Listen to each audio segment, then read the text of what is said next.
This evening's program, as you know, is on international trade, U.S. trade policy specifically, and our guest is our distinguished representative from the 3rd Congressional District, Benjamin Cardin. All of you know him well, but I repeat, as you all know, he's a graduate of local school, city, as I recall, and his BA was from the University of Pittsburgh, where he graduated cum laude. He is was the ranking graduate of the University of Maryland Law School class, his law school class. He was elected to the House of Delegates here in Maryland in 1966. He served there for 20 years. He was chairman of the Ways and Means Committee from 1974 to 79 and was Speaker of the House, as you know, from 79 to 86. We're delighted that he's been a member of our Board of Trustees for a long period of time. He was a member of the founding board in 1980 and served through the last year. He was elected to the House of Representatives in 1986. He presently serves on the Ways and Means Committee. He's an assistant majority whip, and he's on the task force for trade and competitiveness. And it's with respect to the Ways and Means Committee and the latter task force that he's with us tonight, and he brings the appropriate expertise and local interest to a topic that's of great interest to us now and probably of even greater interest as time moves on, U.S. trade policy. It's my great pleasure to present to you the representative of the 3rd District, the Honorable Benjamin Cardin.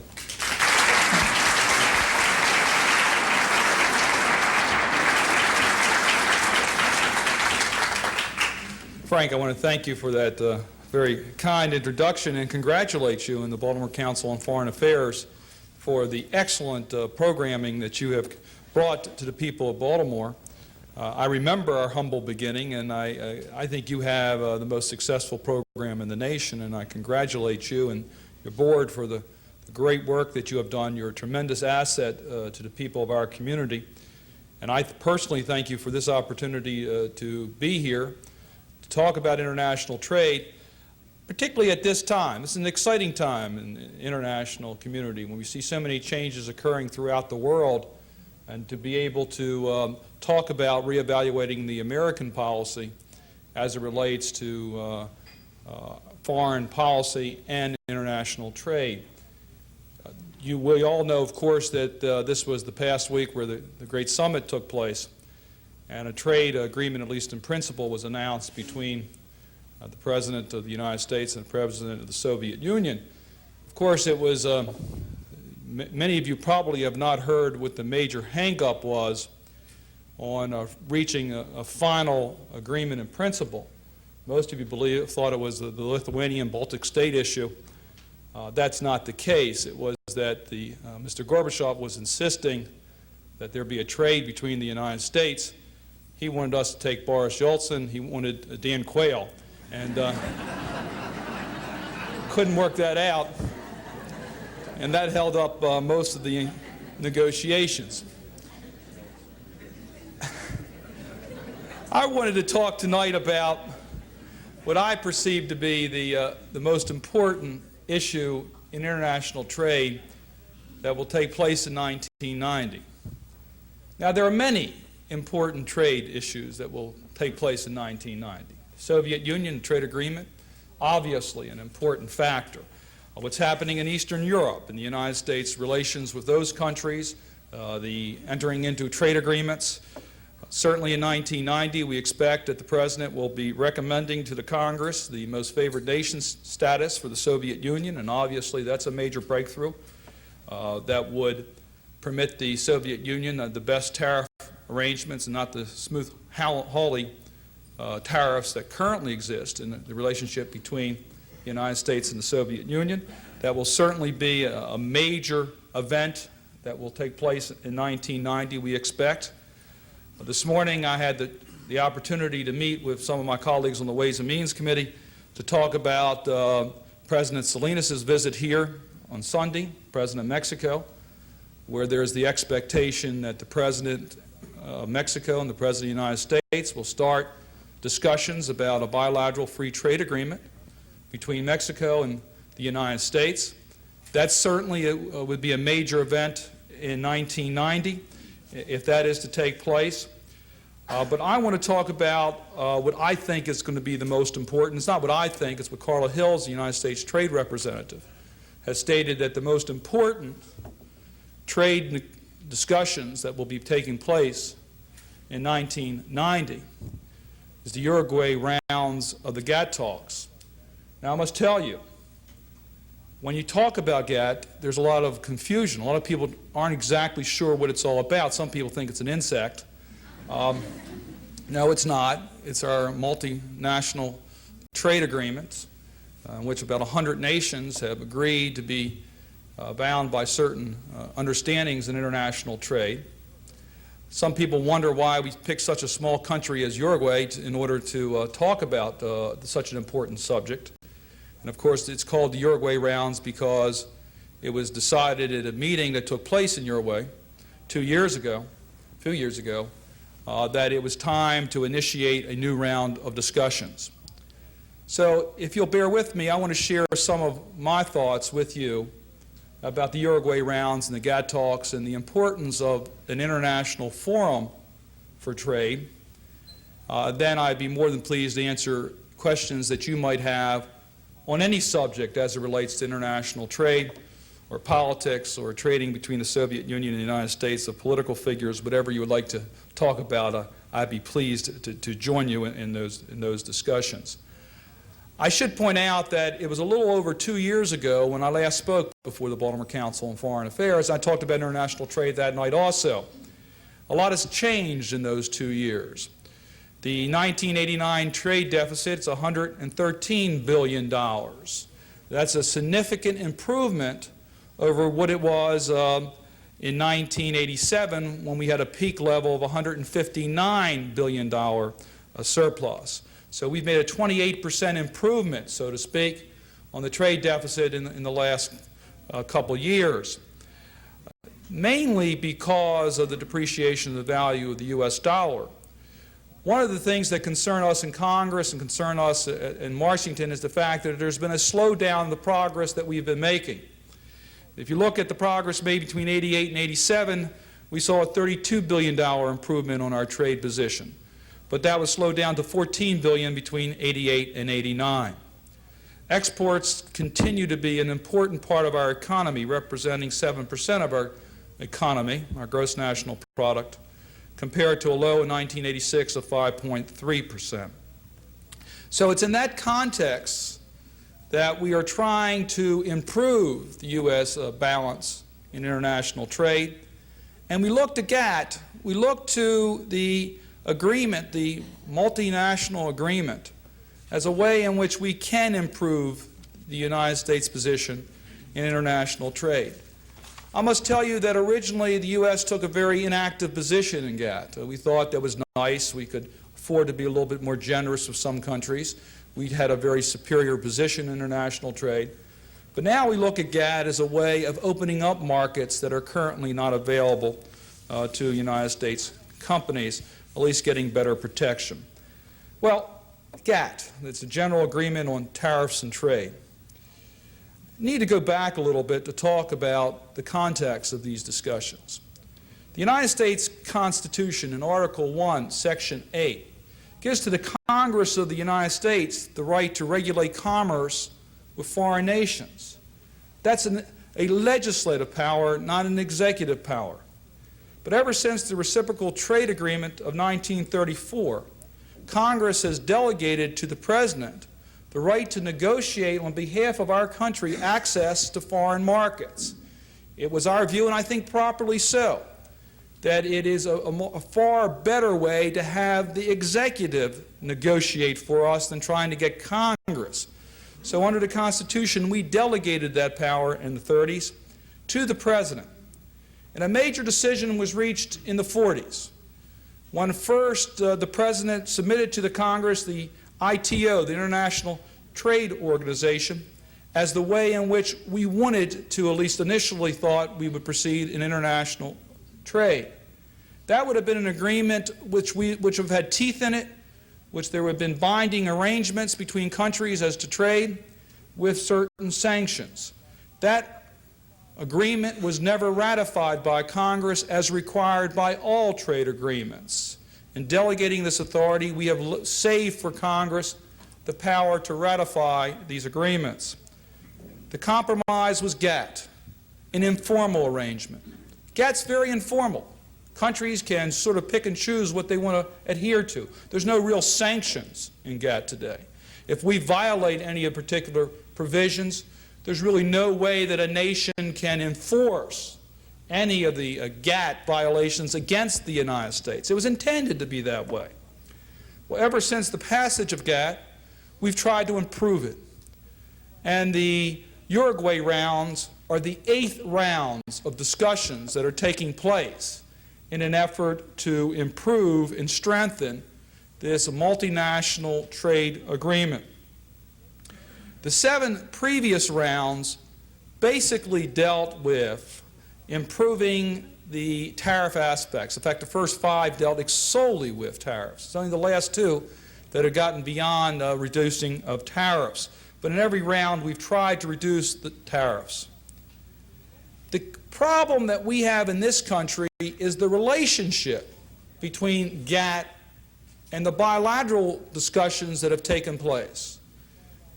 GATT really is inconsistent with bilateral trade agreements. And every time we enter into a new trade agreement, whether it be with Canada or Israel or Mexico, it does somewhat compromise the importance of GATT.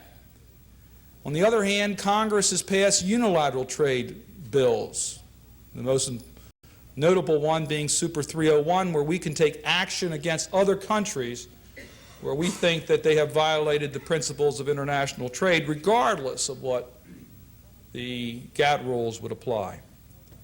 Well, I said in the beginning that GATT is the most important discussions in 1990. Why?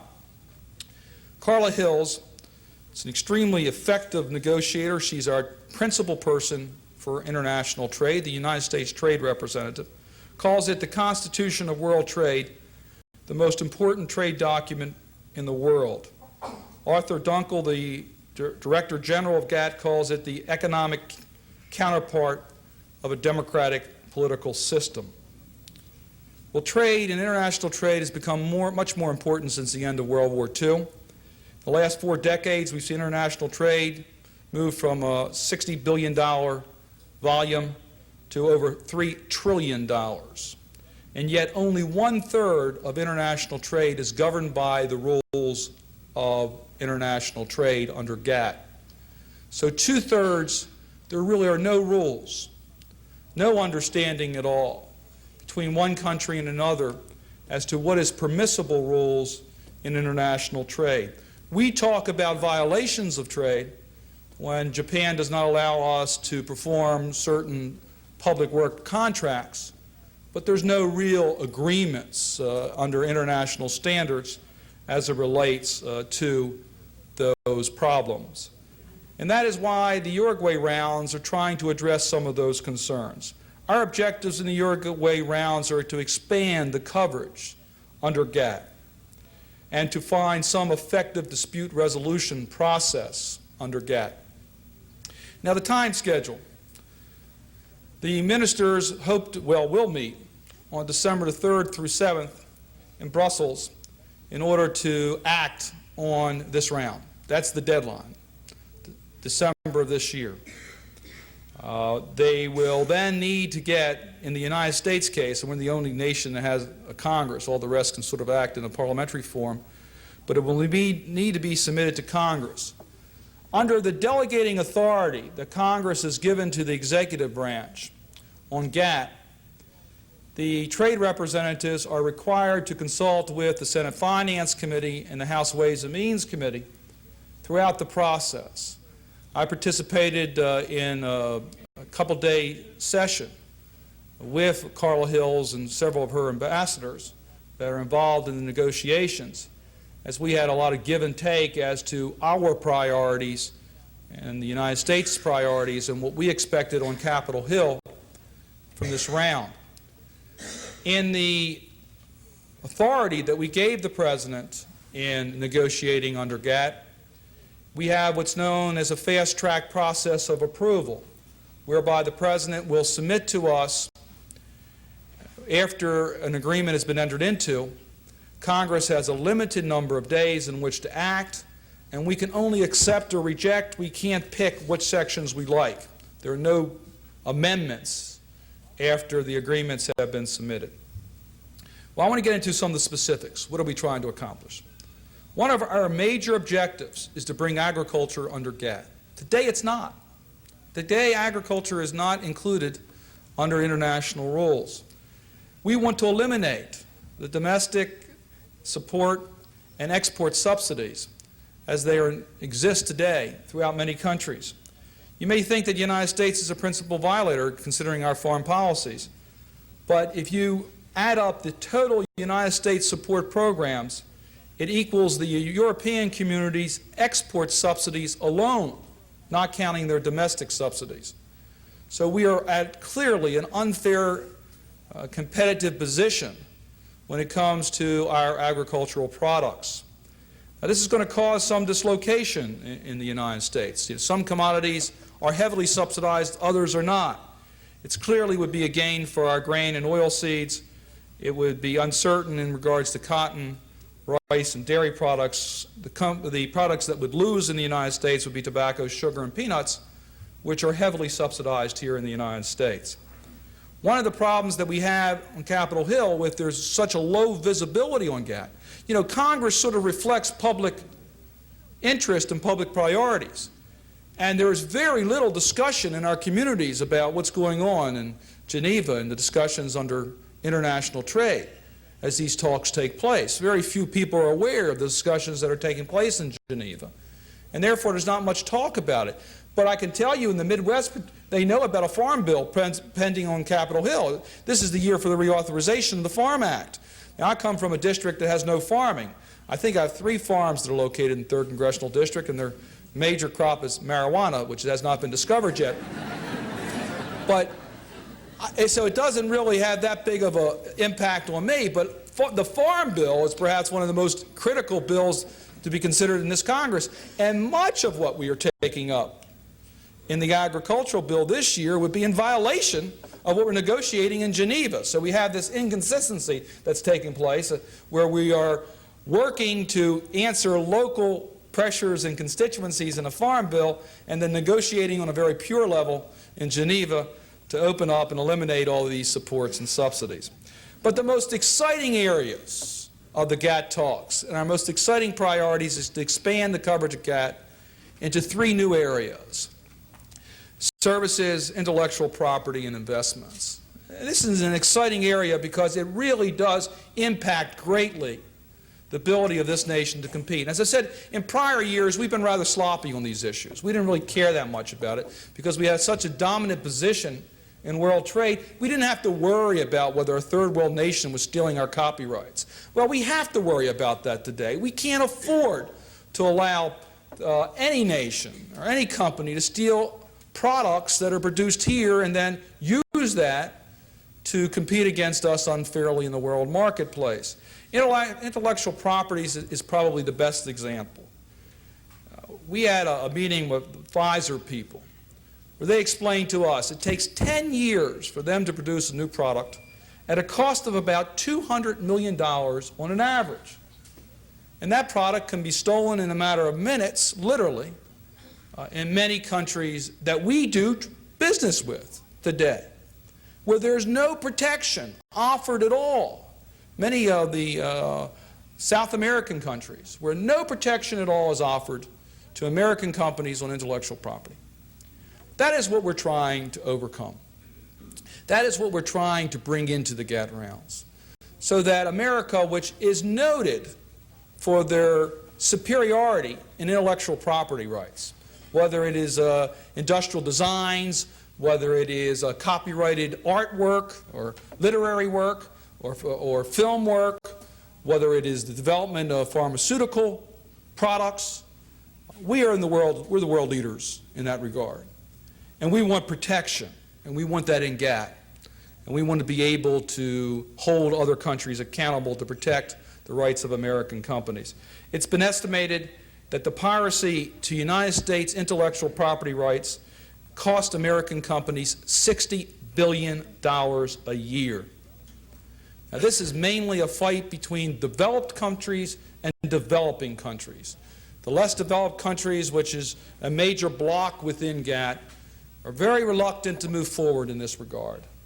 We consider it essential if you're going to have a successful completion to the Uruguay rounds. Let me talk a minute about services, if I might. The number of service jobs in the United States is greater than manufacturing, agriculture, and mining in all 50 states. All 50 states. 90% of all the new net jobs created in the United States is in the service area. 20% of world trade is represented today in services. New York City's largest single export product is legal services. That shouldn't surprise too many of the lawyers that are here when you see the bills that are charged up there. We're talking about, again, an area where the United States competes very, very successfully. We do very well in international trade on services. We have a $20 billion surplus today in this area. It's a surplus area. But we're just scratched the surface as far as the ability of American companies to provide service as an international commodity. Whether we're talking about law, whether we're talking about insurance, whether we're talking about accounting, again, we are the world leaders in being able to provide these services, and many of our companies are being denied access around the world. A major objective that we have in the United States in the GATT rounds is to open up markets for American companies in the service areas. The third major new area that's being looked at is investments. Now, investments is an area, quite frankly, where the less developed countries are shooting themselves in the foot. Because basically, they're the ones that prevent other people coming in to invest to help them. They have all types of restrictions that are placed that make it difficult for companies to go in and invest in their country that we are seeking to eliminate in this round of the GATT talks. It, quite frankly, would be very much to their advantage if they move forward in this regard. We consider it a priority, but it's nowhere near as high a priority as we think it should be in the less developed countries, although they're the ones giving us the most trouble in making progress in GATT. Well, in addition to the three new expanded areas of services, intellectual property, and investments, in addition to moving forward in a much more aggressive way in agriculture than it exists today, our third major objective is greater market access generally. Now, the traditional role here has been reduction of tariffs. That's why GATT was started, to reduce tariffs.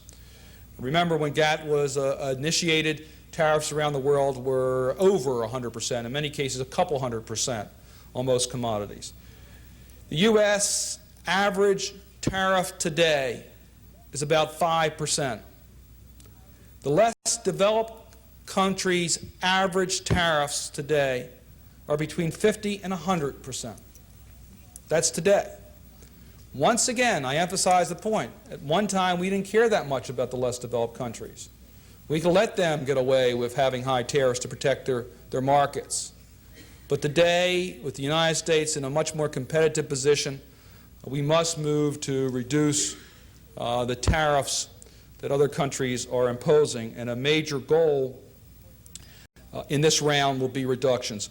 According to Ambassador Katz, who's one of our deputy USTRs, our goal is to reduce the tariffs by 1/3 in this round. Every round has seen reductions. The major areas of interest for the United States is semiconductors, wood, and metals. Let me talk about the other area of market access, which are the non-tariff barriers. These are harder for us to define. Here we're talking about subsidies and dumping practices, which is very difficult to get a handle on, because all nations subsidize to a certain degree, and dumping is very hard to define. It's been compared to pornography. Very hard to define pornography. We all know it when we see it. Sometimes when we think it's there and it really doesn't exist. And I think that's true in a way with dumping and with a lot of these non-tariff barriers. We have a very tough time in trying to define them and to try to do something about it. But clearly, once again, when we look at rules of origin, import licensing, what support countries give to their domestic industries, we are going to need to make progress in this round of Uruguay if it will be a successful round. Let me cover one more point as far as U.S. priority and then talk about an area that is one of the most controversial that the United States is on the other side of. The last issue I want to talk about is effective dispute resolution. GATT right now is informal. If you want to comply, fine. If you don't, there's no penalties. If you want to take, I mean, there's penalty. Someone violates GATT, you can say, well, I'm going to impose a violation against them. I'm going to impose a tariff against them, countervailing duties. You can do that. Perfectly permissible. But then they just might put more duties against you and you start a trade war. There's no sanctions. There's no internationally established principles for action by one country against another. Well, one of the major objectives of this round of GATT is to do something about dispute resolutions. The difficulty is that the United States has what's known as 301 and Super 301. Now, 301 and Super 301 are bills that were passed by Congress. I mean, Super 301 was one of the major ingredients in the trade bill that was passed by Congress 2 years ago. I talked about it when I was here. We had the Gephardt Amendment, and we compromised the Gephardt Amendment with Super 301. Super 301 basically says that if you're a nation that falls into a separate category, you have an unusually large trade surplus with the United States, the President must evaluate your trade practices, and if he comes up with violations of trade, he must take action against you, against your country, unless you take certain steps to eliminate those. And there's a target date, and that we just passed, the review period. And as you know, Congress was very disappointed that President Bush did not use Super 301 this year, as he did a year ago, to bring Japan in for violations. Well, the difficulty with 301 is that 301 applies normally a GATT violation as a remedy to a non-GATT issue. Normally, the nation that is violating some international trade practice, according to our principles, is doing that's not covered by GATT. We think it's wrong. In order to take corrective action, we then impose a penalty which violates GATT. Now, it becomes understandable if I give you just one example. Let's say that we find a country is violating, let's say we find Brazil is violating the international intellectual property rights. Okay? They're stealing Pfizer's products, and Pfizer can't compete. They've come to us and they want us to impose a normal 301 against Brazil. If we say, okay, if you are violating our intellectual property rights, we're not going to protect your intellectual property rights, Brazil's going to say, great. They don't have any intellectual property rights to protect. So what do they care? The only way we can get their attention is to say, wait a minute, we're going to affect the steel that you want to send here, or we're going to affect the textiles that you want to send here, or the superconductors, or areas that you're bringing into this country that are, by the way, under GATT, or could be under GATT, in order to get your attention. It's an eye for a tooth philosophy. And it works. It works. In this go-round of GATT, Carla Hills was very clear to point out that as a result of having the power of GATT, of 301, she was able to enter into major agreements with Japan to ease what we consider to be trade violations. So Congress is not going to give up 301. I can tell you that. We're not going to give it up. It's worked effectively. But on the other hand, how can we strengthen GATT and not be willing to say that we're going to be bound by the determinations of GATT? So we're going to have some way of saying that if GATT makes a determination under its dispute resolution, that we're going to be bound by that, and it will restrict our ability to use our unilateral trade policies of taking action against another country. It really is a very complicated issue, and one of which I think would be impossible to get congressional approval of any trade agreement if it compromises the United States' ability to use its unilateral action under Section 301. Now, I mentioned there's one area that the world is against the United States on and will insist that GATT take action, and that's textiles. There will need to be a change in the way that we handle textiles in this nation. For the last 30 years, textiles has been under the Multi-Fiber Agreement, MFA, not under GATT. We have quotas, bilateral quotas between one country and another as to how many textiles they can bring into the United States. And that's how we've controlled this industry for many years. Well, the world trading community has said no to that. And the United States, particularly our textile industry, is up in arms about it and is fighting that. We've been told by our trading people that there's no ability to get a successful Uruguay round unless we're willing to bring textiles under the GATT. Now, we can argue how many years. Carl Hills is suggesting 10. We can argue whether we should move to global quotas, which is very, very controversial, or bilateral quotas between two countries. Our position in Canada, when we're alone on this, is for a 10-year phase-in using global quotas, and the rest of the world, including the European community, is for bilateral quotas in a much shorter period of time. Well, what is the current status? We had a chance to meet with Mr. Yortza, who is our trade representative in Geneva, who's negotiating these agreements. He's not terribly optimistic. The European community is very reluctant to move on agriculture. The less developed countries want additional concessions, as they've gotten in every round. They want concessions. On the other hand, we want them to live up to international standards. The U.S. is going to have to make concessions on textiles, and they're not willing to do that. But perhaps the greatest problem is the distractions of the three superpowers: the European community, Japan, and the United States. The European community is certainly, its number one priority is not what's happening in Geneva. Its number one priority is what's happening on EC 92 and what's happening with unification of Germany and how they're going to be able to bring the European community together. The United States' major distraction is how to get concessions from Japan and to negotiate directly with Japan, and we've been very successful in that. Japan, after all, represents our largest single trade imbalance, $49 billion. No other country is close to Japan as far as its trade imbalance with the United States.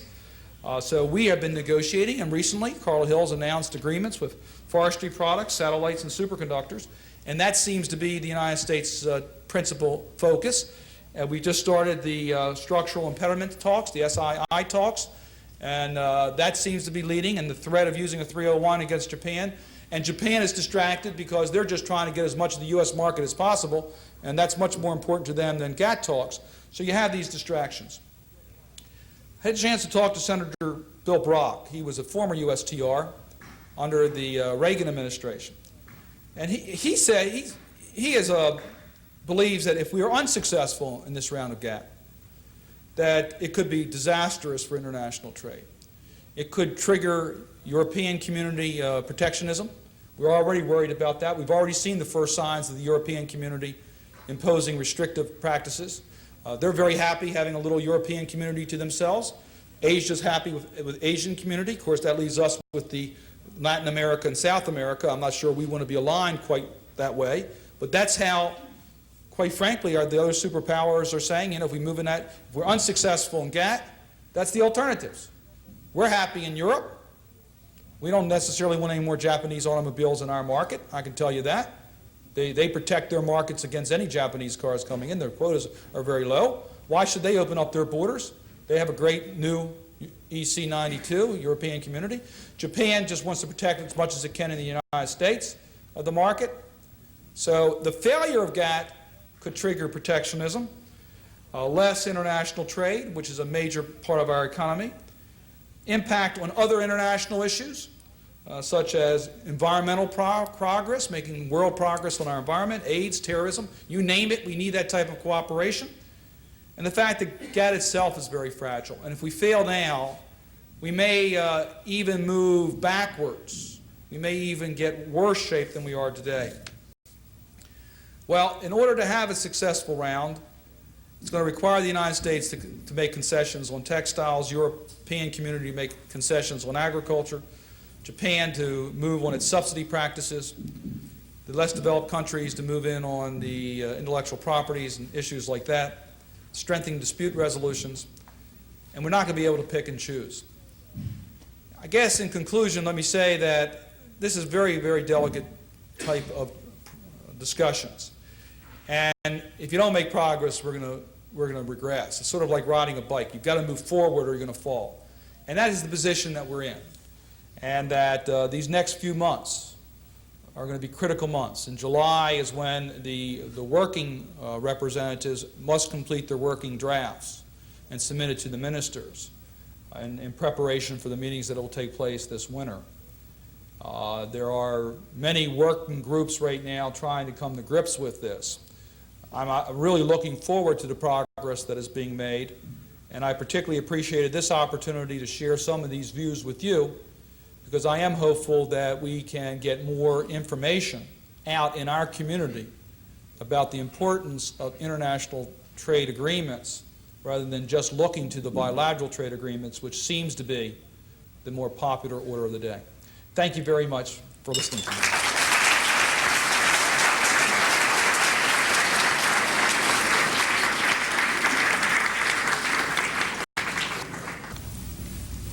I have a twofer.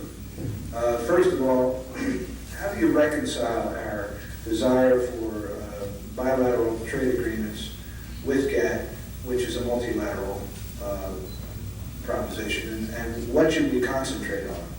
And secondly, how do we reconcile the GATT members' tax policies, which makes them more competitive than we are because of the ability for them to rebate their VATs when we can't rebate our corporate income tax? How can we negotiate that to our benefit?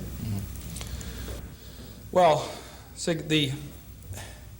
we're not going to stop bilateral agreements. EC 92 is certainly a closed shop agreement among various countries to establish a free trade zone, which will in effect distract and maybe even make GATT much more unworkable. So there's no way of stopping bilateral trade agreements. The Canadian-U.S. agreement is in place, and we're not going to step back in history. And I expect that within the next couple of years you will see a U.S.-Mexico free trade agreement.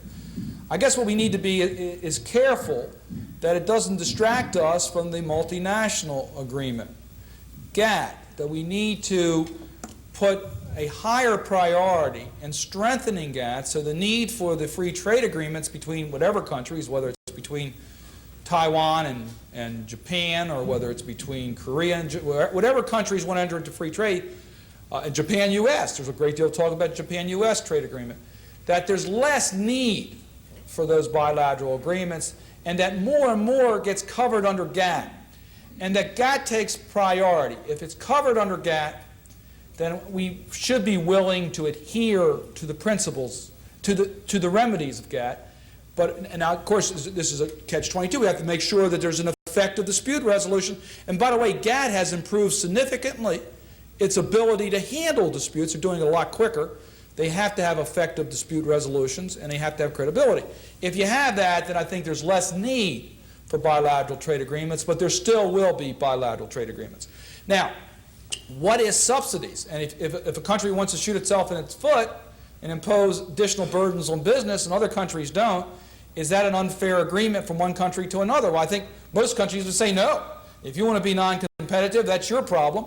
If you have structural impediments in your own country that are hurting your own industries, don't come crying to an international forum. Now, if you have structural impediments that are hurting foreign companies, then those need to be rectified under GATT. You know my position on value-added taxes. I think you're absolutely correct that we're not as foresighted as we should in looking at a tax structure that would make us more competitive. But I think that is going to be, that tax policy issue needs to be wrestled by the United States, and whatever we decide, we can't ask the international community to help us out and give us credit in any international forum for that. Congressman Cardin, Professor Seymour Melvin of Columbia University has said that 3/4 of all the research and development done in this country is controlled by the Pentagon. Now, this current administration seems determined to tailor all arms control agreements so that weapons modernization programs can continue. And I assume by that they mean they are determined to keep this research and development activity under the control of the Pentagon. Now, what is the attitude of the Congress toward using the proposed trade agreement as leverage to break open that military-industrial research complex in both countries? Because we're having trouble, you're having trouble as a Congress keeping track of our defense, or the executive funds. I mean, this morning's headline in the Sun said $100 billion is hidden away in Treasury funds. What must it be like in the Soviet Union when their own economists say, we don't know what our defense budget is, it's so secret? How can that trade program be used as leverage to break that thing open and get verifiable treaties that will force both military-industrial complexes to reduce the drag on both economies? Well, what I said in the beginning, I should have qualified. When I said the GATT is the most important discussions taking place in 1990 on international trade, I should have said it's the most important direct discussions that are taking place. The most important discussions on international trade is what's taking place in the summits that are taking place in Washington between Congress and the President on the deficit and dealing with the deficit. If we can get our deficit down, it will certainly have the most positive impact on our international trade. It will improve our savings ratios, which are all part of the picture of this nation being better balanced to meet international competition. So the most important thing is to get our budget deficit truly under balance. That's another discussion for another day. Part of that will be a major reduction in the defense budget. Everyone understands that. The question is how much of a cut. This is going to be the first year. Remember, we've been debating for standstill defense budgets for the last couple of years, and we've been getting a little bit increases, and then before that, huge increases. We're now talking about around a 25% cut in the defense budget over about a 5-year period. Now, many of us don't think that's enough. Many people think it's too much. Bottom line is you're going to find, when everything is said and done, that we're going to move towards around a 25% cut in the defense budget over the next 5 years. That's going to be a significant cut, and it's going to hit many of the programs that you're talking about. That's going to be the driving engine for the United States to negotiate successfully with the Soviet Union and other countries, arms control agreements, and other agreements affecting the development of military armament that will shift our priorities. So I don't think it would be appropriate to put into the trade agreements what you're suggesting. I think there will be in the arms agreements. We have many international forums for arms discussions, many of which are taking place today. And I would expect the Soviet Union even has more pressure than the United States to move aggressively towards arms reductions and to reduce their military spending. We need to do it, and I expect it will happen. It will happen for many reasons, not the least of which is it's the only way we can get our budget deficit under control. Congressman Cardin, you spoke about trade with other countries, but you haven't told me how we can compete with a lot of countries when the total income for a family in some countries is as low as $150 a year. And it goes up maybe to $400, $500, $600. Now I'm talking about countries that are involved in the United Nations. And I'm talking about the man up at the top that lives high on the hog and the little family down the bottom that is starving to death. Now, when we sent hundreds of tons of wheat to Ethiopia, it cost this country $10 a ton to give it to them. That's what we were charged when the ships got there. And if you want to do something for the budget deficit, why don't you just cut the budget, everybody, 10%?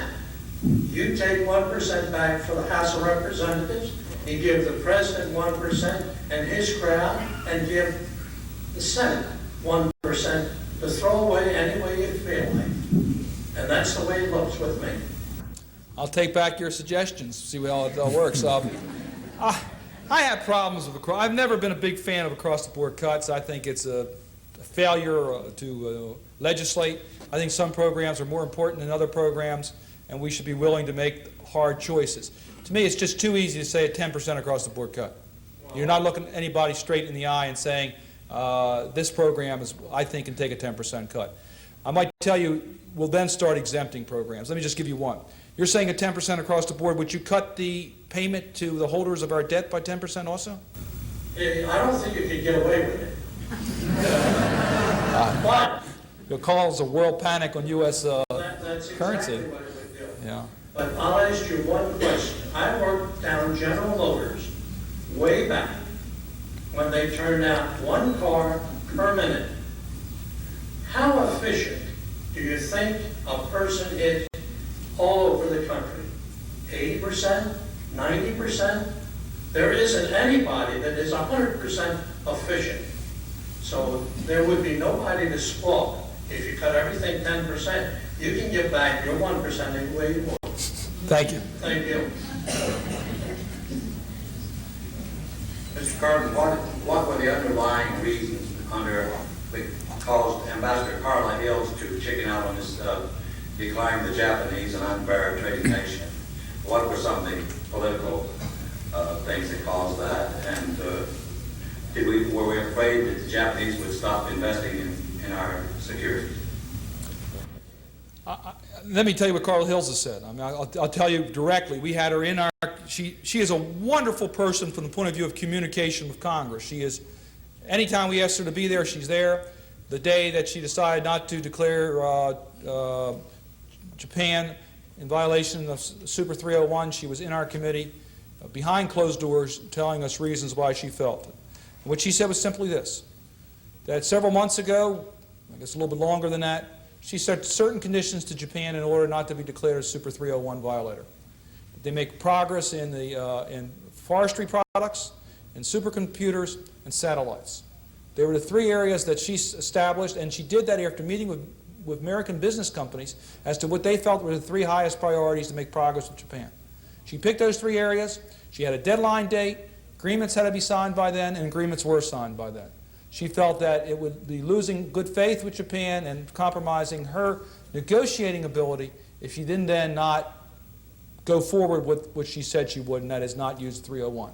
So it was simply a matter of establishing the ground rules for Japan not to be declared a 301 violator, and in her view, Japan made substantial progress to meeting those goals.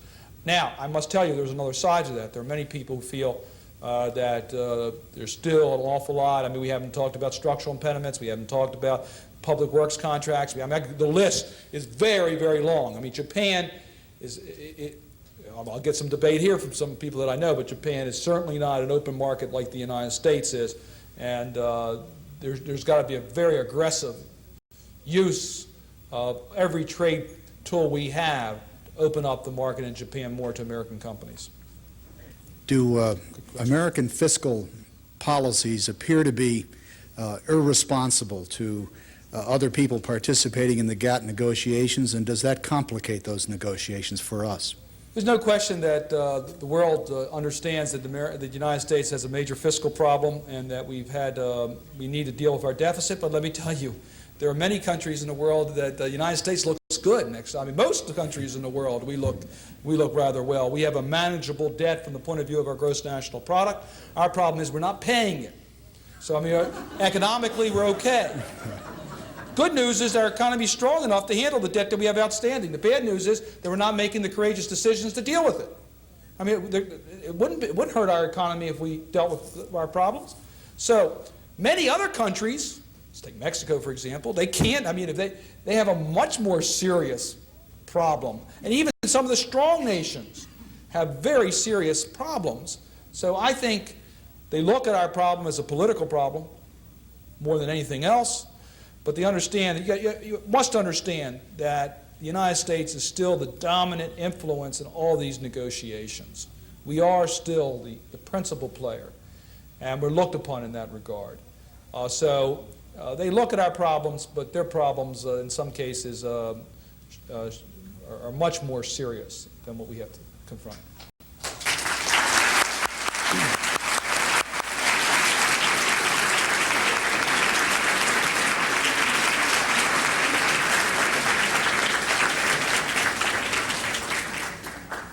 We've just thanked you for a very clear, comprehensive, and direct presentation. It's been a good evening. Thank you.